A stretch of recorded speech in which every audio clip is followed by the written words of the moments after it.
నులి పురుగులు పిల్లలను బాధిస్తూ ఉంటాయి. నులి పురుగుల కారణంగా వారిలో ఎదుగుదల లోపిస్తుంది, రక్తహీనత కలుగుతుంది, చురుకుదనం తగ్గిపోతుంది, క్రమేణా చదువులో వెనుకబడిపోతారు. 1 నుండి 19 ఏళ్లలోపు పిల్లల్లో ఈ లక్షణాలు ఎక్కువగా కనిపిస్తూ ఉండటంతో కేంద్ర ప్రభుత్వం జాతీయ నులి పురుగుల నిర్మూలన కార్యక్రమాన్ని చేపట్టింది.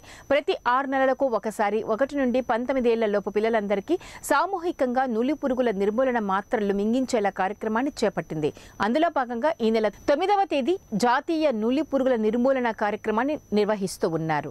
ఈ నేపథ్యంలో జిల్లాలో 1 నుండి 19 ఏళ్లలోపు పిల్లలు ఎంతమంది ఉన్నారు, వారి కోసం ఎన్ని అల్బెండజోల్ మాత్రలు వచ్చాయి, వాటిని విద్యార్థులతో ఎలా మింగిస్తారన్న వివరాలను జిల్లా నోడల్ అధికారి డాక్టర్ భగీరథీదేవి వివరించారు. నులి పురుగుల వల్ల పిల్లల్లో తీవ్రమైన రక్తహీనత అనేది ఏర్పడుతుంది. పిల్లల్లో పెరుగుదల ఆగిపోతుంది. వాళ్ళల్లో అంటే చదువుకునే దానికి వాళ్ళకి ఓపిక లేకపోవడము, వాళ్ళకు ఎదుగుదల క్షీణించడము, నీరసంగా ఉండడము, అలసటగా ఉండడం వల్ల స్కూల్కి తరచుగా యాబ్సెంట్ అవ్వడం వల్ల వాళ్ళు చదువులో కూడా ఏకాగ్రత చూపించలేకుండా పోతారు.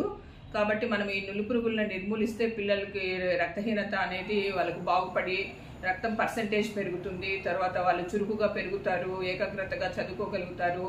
దీనివల్ల పిల్లల స్కూల్కి వచ్చే సామర్థ్యం కూడా అంతా పెరుగుతుంది. కాబట్టి మనం ఈ ఒక్క టాబ్లెట్ తోటి మనము పిల్లల గ్రోత్ ఇవన్నీ కూడా చాలా వరకు మనం పెంచవచ్చు. దీనివల్ల చాలా ఉపయోగాలు ఉన్నాయి. కాబట్టి పిల్లలు తర్వాత స్కూల్